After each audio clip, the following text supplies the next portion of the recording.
Fine friends, आज हम पढ़ेंगे फ्यूचर कंटिन्यूअस टेंस। ओके, तो खत्म कर देते हैं, दो टेंस और बाकी है, फ्यूचर परफेक्ट और फ्यूचर परफेक्ट कॉन्टिन्यूअस टेंस। तो खैर, फ्यूचर परफेक्ट कॉन्टिन्यूअस टेंस का जो यूज है अब नहीं होता है, क्लोज लग गया है, किसको बंद कर दो भाई। इसका यूज मतलब शायद ही कभी रेयर केस में हो जाए, नहीं तो बस फ्यूचर परफेक्ट टेंस तक इन केसों में मतलब इनका यूज होता है। ठीक है, इसके बाद उसका यूज तो क्लोज है। तो आज हम पढ़ेंगे फ्यूचर कंटिन्यूअस टेंस। तो डिटेल में देख लेते हैं, इजी है, शायद आपको पता भी हो, लेकिन फिर भी एक बार रिपीटेशन कर लेते हैं। ठीक है, future continuous tense. Future continuous tense कि सबसे पहले लोग क्या पूछते हैं कि डिफिनेशन बताओ भाई। अगर इसको मैं सिचुएशन समझाऊं फिर भी और जाएंगे कि उसका पहचान क्या है, उसकी पहचान क्या है, तो पहचान जानना भी जरूरी है। तो जान लीजिए कि जिस वाक्य के अंत में रहा होगा, रही होगी, रहे होंगे, इस तरह के वाक्य आते हैं, दिस टाइप ऑफ वर्ड आते हैं, वह टेंस फ्यूचर कंटिन्यूअस टेंस कहलाता है। ओके, और फ्यूचर कंटिन्यूअस टेंस में एक ही हेल्पिंग वर्ब लगती है, वो है विल बी।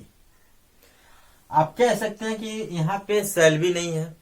फ्रेंड्स, आपको बता दूं कि शैल बी का जो यूज है अब केवल और केवल मॉडल टेंस में किया जाता है, टेंस कैटेगरी में शैल का प्रयोग नहीं किया जाता। ठीक है, उसका रीजन क्या है बताने में इस वीडियो में टाइम लगेगा। मैंने फ्यूचर इंडेफिनिट सेंटेंस में बता रखा है उसका रीजन क्या है, उसकी कौन सी सेंस में शैल का प्रयोग होता है। ओके, अब विल बी के साथ विद ऑल सब्जेक्ट, सभी सब्जेक्ट का ही होता है, चाहे आई, यू, वी, दे, ही, से, इट, सिंगुलर, प्लूरल जितने भी हैं सभी का यूज होगा विल बी के साथ। ओके, अब रूल की बात करते हैं। देखिए, रूल में सबसे पहले है ए, मैंने लिखा है यहाँ पे ए का मतलब है अफर्मेटिव सेंटेंस, यानी पॉजिटिव, यानी सकारात्मक बात। तो रूल में है सबसे पहले सब्जेक्ट, इसके बाद विल बी, वर्ब की फर्स्ट फॉर्म में आईएनजी, इसके बाद ऑब्जेक्ट। ठीक, पहला सेंटेंस है आपका, मेरा दोस्त कल क्रिकेट खेल रहा होगा। ये सेंटेंस है, कल क्रिकेट खेल रहा होगा। इससे पहले मैं थोड़ा सा आपको सिचुएशन में लेकर चलते हैं कि फ्यूचर कंटिन्यूअस टेंस का सिचुएशन एक्चुअली होता क्या है। ठीक है, देखिए प्रेजेंट, जैसे प्रेजेंट में आपको पता है इस टाइम में प्रेजेंट अवस्था में हूं, आप मेरी वीडियो को देख रहे हैं, आप भी प्रेजेंट में हैं। ठीक है, आधे घंटे जो मैं पहले करके आया, 1 घंटे पहले करके आया, 2 घंटे पहले करके आया, वो मेरा पास्ट हो गया। सिंपल, ज्यादा घुमा फिरा के बात नहीं करूंगा मैं, वो मेरा पास्ट हो गया। और जो मैं 15 मिनट बाद, आधे घंटे बाद, 1 घंटे बाद, 1 साल बाद, 10 साल बाद जो मैं करने वाला हूं वो है क्या, दिस इज माई फ्यूचर, वो मेरा फ्यूचर है। ठीक है, थोड़ा ड्रॉ के माध्यम समझ लेते हैं। देखिए, ये राम है और ये है श्याम। ठीक है, राम श्याम को कॉल करता है और कहता है कि श्याम तुम क्या कल फ्री हो। तो श्याम कहता है कि कल तो यार मैं फ्री नहीं हूं, लेकिन क्या हुआ। राम कहता है कि यार मुझे कहीं जाना है, मैं सोच रहा था कि अगर तुम मेरे साथ होते तो अच्छा होता। तो श्याम कहता है कि अगर ऐसी बात है तो मैं 10 बजे के बाद फ्री हो जाऊंगा। 10 बजे के बाद श्याम कहता है राम से कि मैं कल क्रिकेट खेल रहा होऊंगा, वहां पर आ जाना, वहां से मैं तुम्हारे साथ जाऊंगा। समझ रहे हैं, यानी कि 10 बजे जहां मैं क्रिकेट खेलूंगा वहां पे आ जाना, उस वक्त मैं क्रिकेट खेल रहा होऊंगा, फ्यूचर कंटिन्यूअस टेंस ये कहता है कि भाई आप फ्यूचर में तो कोई काम करेंगे, ये तो फैक्ट है, लेकिन आपका काम जो है, जो आपका वर्क है, वो किस कंडीशन में होगा, तो कंटिन्यूटी में होगा। कोई भी काम आप कर रहे होंगे, खाना खा रहे होंगे, पढ़ रहे होंगे, स्कूल जा रहे होंगे, क्रिकेट खेल रहे होंगे, किसी को कुछ बता रहे होंगे, मूवी देख रहे होंगे, मतलब आपका जो वर्क है, कार्य है, वो कंटिन्यूटी में होगा। That is the future tense, वह है future tense, future continuous tense. ठीक है, फ्यूचर कंटिन्यूअस टेंस है। तो ये बताइए, राम श्याम के पास जाएगा तो क्या पास्ट में जाएगा? नहीं, वो जाएगा फ्यूचर में। अरे भाई, आने वाले कल में जाएगा, यस्टरडे में तो जाएगा नहीं, टुमारो में ही जाएगा। तो जब इसके पास जाएगा वो क्या है? वो फ्यूचर ही है। मान लीजिए राम ने आज फोन किया श्याम को और श्याम ने डेट दिया कल के लिए, तो कल जो आने वाला है वो तो फ्यूचर ही है। समझ रहे हैं ना? तो वो है फ्यूचर। सिंपल सा फंडा है। प्रेजेंट अवस्था में खड़े हैं, प्रेजेंट है, जो कर के आए वो पास्ट है, जो बीत आने वाला है वो फ्यूचर है, जो बीत चुका वो पास्ट, जो आने वाला फ्यूचर। फिनिश। ओके, अब बात करते हैं स्ट्रक्चर की। तो सेंटेंस बनाते हैं। रूल मैंने आपको बता दिया। मेरा दोस्त कल क्रिकेट खेल रहा होगा, तो कल के लिए फ्रेंड्स आप चाहे तो मार्कर चेंज करना पड़ेगा। कल के लिए आप चाहे तो टुमारो को पहले भी लगा सकते हैं या लास्ट में भी लगा सकते हैं। चॉइस इज योर्स, आप पे डिपेंड करता है। ठीक है, चलो टुमारो को हम पहले लगा लेते हैं।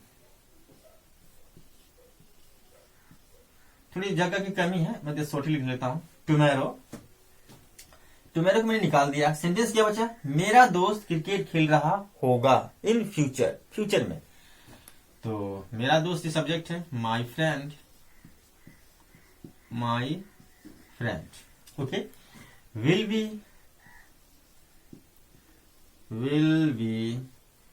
खेलने के लिए क्या कहते हैं? प्ले। प्ले में आईएनजी लगाइए, वर्ब की फर्स्ट फॉर्म में आईएनजी प्लेइंग। और क्या ऑब्जेक्ट में क्या है? क्रिकेट। इस बात को आप कहते हैं द क्रिकेट। सिंपल। ठीक है, tomorrow my friend will be playing the cricket. कल मेरा दोस्त क्रिकेट खेल रहा होगा। तो सिंपल सा है। अब इस पे बहुत सारे सेंटेंसेस बना सकते हैं।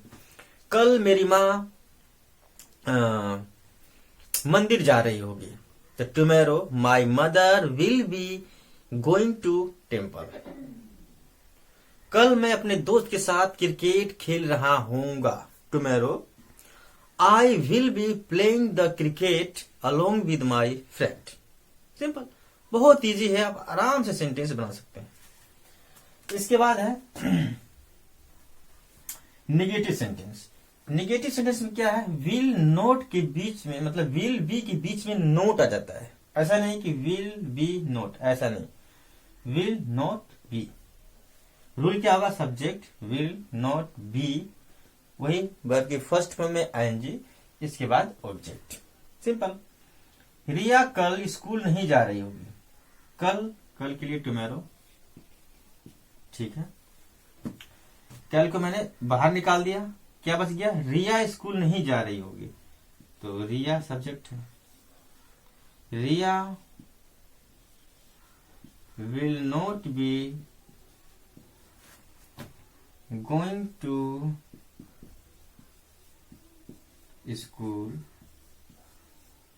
Simple. Tomorrow Riya will not be going to school. Riya कल स्कूल नहीं जा रही होगी।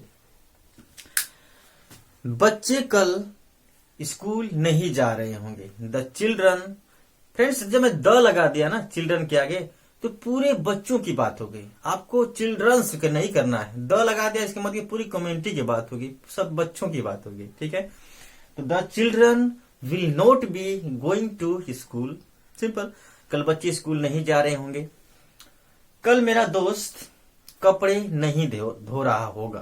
तो कल tomorrow my friend will not B washing the cloth. Simple, ये भी सिंपल है, बना ही लेंगे। इसके बाद बात आती है इंटेरोगेटिव सेंटेंस की। इंटेरोगेटिव में क्या है? सबसे पहले WH फैमिली मेंबर, यानी क्वेश्चन वर्ड, जैसे व्हाट, व्हाई, वेयर, हुम, विद हुम, ये जितने भी हैं ये WH फैमिली मेंबर हैं। इनकी ही सहायता से हम किसी से सवाल करते हैं। ठीक है, तो WH फैमिली मेंबर, इसके बाद विल, फिर सब्जेक्ट, फिर बी, यानी विल बी के बीच में सब्जेक्ट, इसके बाद वर्ब की फर्स्ट फॉर्म में आईएनजी, ऑब्जेक्ट, और सबसे लास्ट में क्वेश्चन मार्क का चिन्ह। That's it. सेंटेंस है क्या आप बाजार जा रहे होंगे। क्या आप कल बाजार जा रहे हैं, कल चाहिए। क्या आप कल बाजार जा रहे होंगे। होंगे कहने का मतलब ये है, किसी से किसी ने सवाल किया है कि क्या आप कल बाजार जा रहे होंगे। मान लीजिए मैंने आपसे सवाल कर दिया कि क्या कल आप बाजार जा रहे होंगे। कल की एक्टिविटी जो है ना, आज ही मैंने पूछ लिया, यानी कल जो होने वाला है उसकी भविष्यवाणी मुझे भैया आज चाहिए। मैं आज ही पूछ रहा हूं कि क्या आप कल बाजार जा रहे होंगे। तो क्या से सेंटेंस स्टार्ट है। तो आप सोचेंगे व्हाट लगा दूं, व्हाट नहीं। मैंने सारी वीडियो में बता रखा है कि इस तरह की जो सेंटेंस होते हैं ना, जो क्या से स्टार्ट होते हैं, उनके लिए हम व्हाट नहीं लगाते हैं। हेल्पिंग वर्ब से सेंटेंस स्टार्ट होता है, यानी कि आपका सेंटेंस स्टार्ट होगा विल से। ठीक है, विल। इसके बाद सब्जेक्ट क्या है, आप, यू। इसके बाद सॉरी विल आएगा ना, नहीं विल तो है ये। ठीक है ठीक है, सब्जेक्ट यू, फिर बी गोइंग टू, और कहा बाजार यानी मार्केट। मार्केट ठीक है। Will you be going to market, क्या आप मार्केट जा रहे होंगे, कब, टुमारो यानी कल। तो आगे आप लिख देते हैं टुमारो, सिंपल। और सबसे लास्ट में क्वेश्चन मार्क का चिन्ह, ये होना इंपॉर्टेंट है रिटर्न में। जब आप सेंटेंस बनाते हैं किताब पे, सॉरी कॉपी पे, तो ये क्वेश्चन मार्क का चिन्ह होना very very important. Okay, will you be going to market tomorrow, क्या आप कल मार्केट जा रहे होंगे। ओके, क्या आप कल अपने दोस्त से बात कर रहे होंगे। क्या आप, विल यू बी टॉकिंग, अपने दोस्त से, योर फ्रेंड्स, अपने दोस्त से कल बात कर रहे होंगे, लास्ट में टुमारो। ठीक है। क्या मेरी मां मंदिर जा रही होगी, तो will my mother be going to temple. ठीक है, ओके। क्या मेरा दोस्त कल क्रिकेट खेल रहा होगा, तो will my friend B playing the cricket tomorrow. Simple, इस तरह से विल से सेंटेंस उठाएंगे, सब्जेक्ट होगा, फिर बी, फिर वही आईएनजी, जो भी मतलब की आएगी वर्ब, उसमें आईएनजी दिखाएंगे, इसके बाद टू, इसके बाद ऑब्जेक्ट, सबसे लास्ट में क्वेश्चन मार्क का चिन्ह। That's it. ओके, लेकिन अब देखिए, ठीक है, सेंटेंस आपने क्या से तो उठा दिया, लेकिन अगर सवाल आपको अगर इस तरह पूछना पड़ जाए, मान लीजिए मैंने आपसे सवाल कर दिया कि क्या आप कल मार्केट जा रहे होंगे। आपने कह दिया कि हाँ, कल मैं मार्केट जा रहा होऊंगा। इट मीन्स कि tomorrow I will be going to market. तो मेरे मन में आए कुछ और पूछ लूं। अगर मैंने आपसे सवाल कर दिया कि आप मार्केट कितने बजे जा रहे होंगे, कितने बजे, अगर ये इंफॉर्मेशन मुझे निकलवाना है आपसे, तो कितने बजे जो है ये है WH फैमिली मेंबर यानी क्वेश्चन वर्ड। तो आप विल से भी पहले रखते हैं, यानी एट व्हाट टाइम।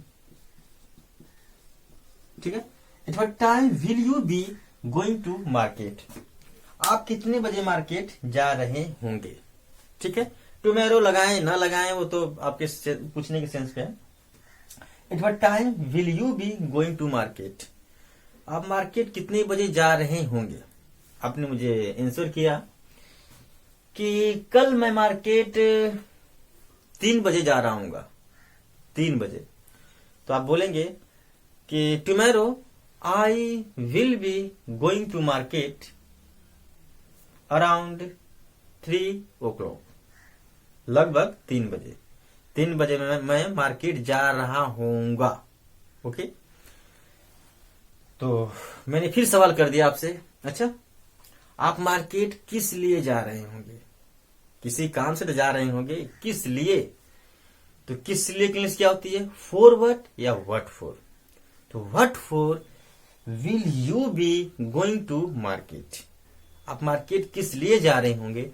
आपने मुझे आंसर किया कि मैं market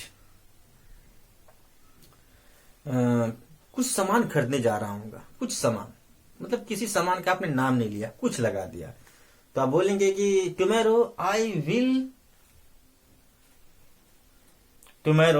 will be going to market, मैं मार्केट जा रहा हूँगा, टू बाय सम थिंग्स, कुछ सामान खरीदने के लिए। ठीक है, इस तरह से आप सेंटेंस बनाते हैं। आप मार्केट कब जा रहे होंगे, when will you be going to market.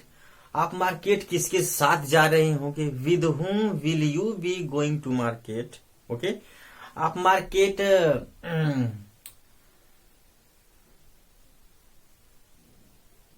मतलब इस तरह सवाल बनाएंगे, सेंस नहीं आ रहा है सोचने पे, तो मतलब इस तरह सवाल बनाए, किसके साथ है, विद whom लगाइए, कब जाना है तो व्हेन लगाइए, किसके साथ, विद whom, कब जाना है, व्हेन, इसके बाद क्या लगाना है तो विल है ही है। इस तरह से आप सेंटेंस बनाएंगे। ओके,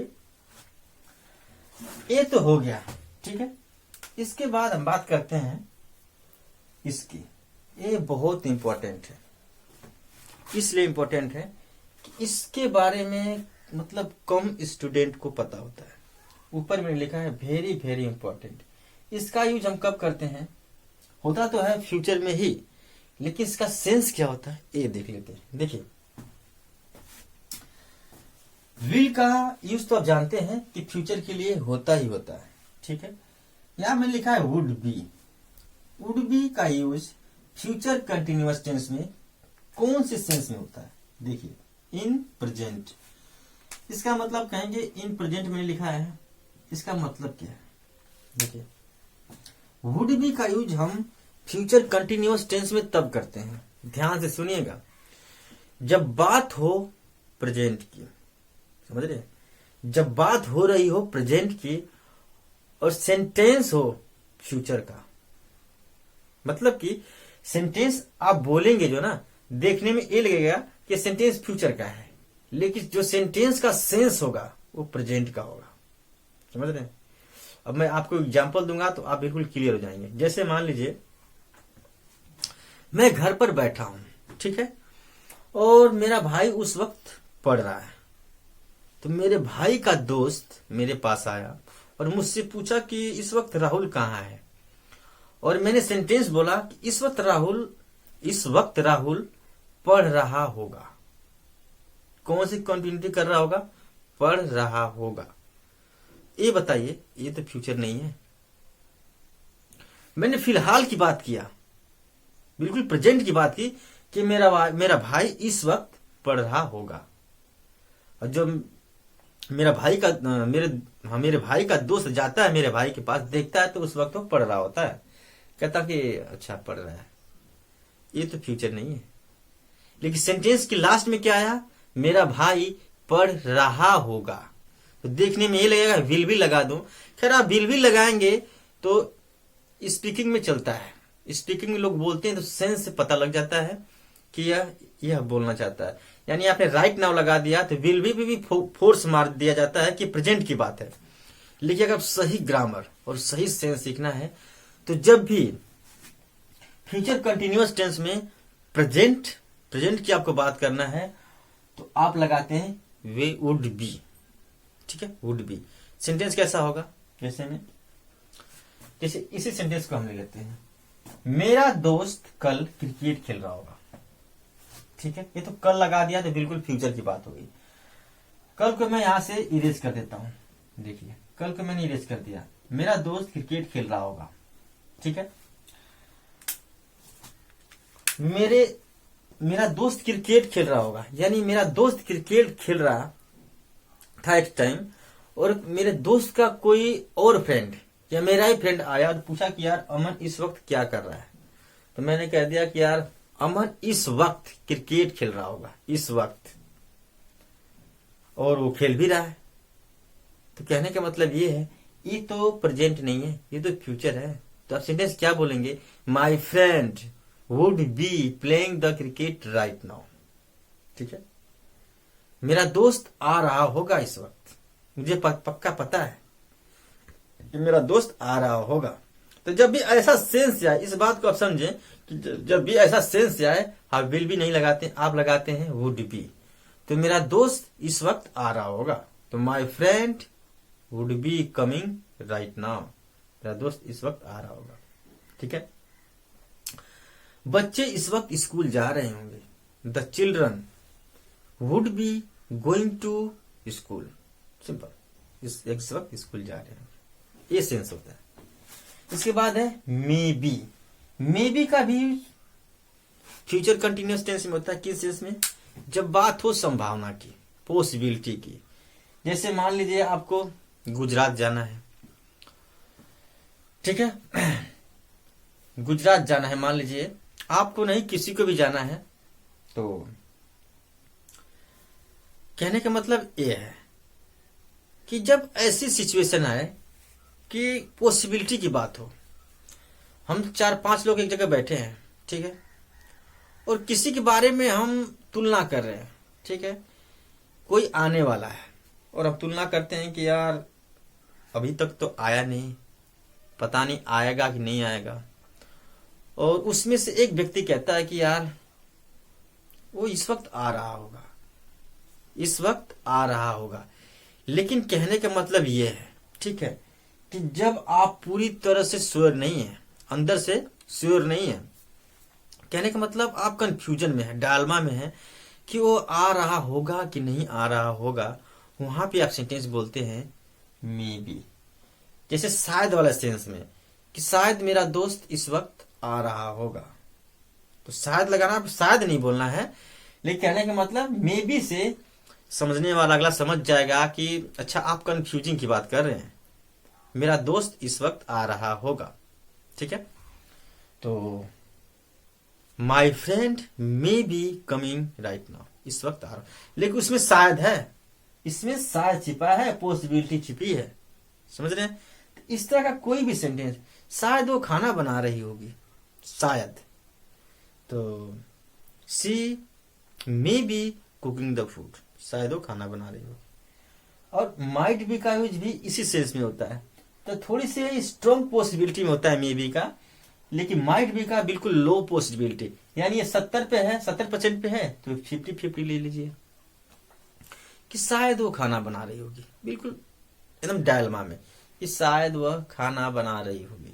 तो आप बोलेंगे किसी might be cooking the food, शायद मेरा दोस्त यहां आ रहा होगा, शायद। तो my friend might be coming here right now, इस वक्त आ रहा होगा, मतलब उसमें कंफ्यूजिंग वाली बात होनी चाहिए, ठीक है, डायलमा की बात होनी चाहिए। तो ये माइट बी। मस्ट बी का यूज तब करते हैं स्ट्रॉन्ग पॉसिबिलिटी के लिए, रहा होगा ही हो रहा होगा। जैसे में नहीं, मेरा दोस्त यहां पक्का आ रहा होगा, कंफर्म है, बिल्कुल श्योर है कि मेरा दोस्त आ रहा होगा ही आ रहा होगा, ऐसा सेंस होना चाहिए। तो my friend must be coming here, मेरा दोस्त आ रहा होगा, पक्का आ रहा होगा। ठीक है। बच्चे स्कूल जा रहे होंगे, बिल्कुल श्योर, मतलब कंफर्म होना चाहिए। तो the children must be going to school. ठीक है। रिया इस वक्त खाना बना रही होगी, तो इस वक्त लगाया आपने, तो वुड भी लगाना है आपको। रिया खाना बना रही होगी, बिल्कुल पक्का है, तो Riya must be cooking the food. Simple, इस तरह के सेंस में होता है, कोई ज्यादा वो नहीं है। फिर भी बताना फर्ज था कि भाई इस तरह के सेंटेंसेज भी होते हैं फ्यूचर कंटिन्यूअस टेंस में। ठीक है।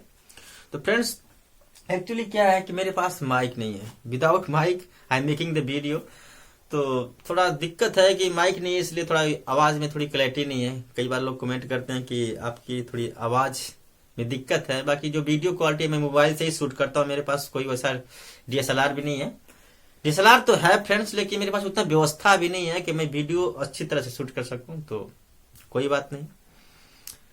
ठीक है, मिलते हैं नेक्स्ट वीडियो में, तब तक के लिए विदा लूंगा। Thanks for watching.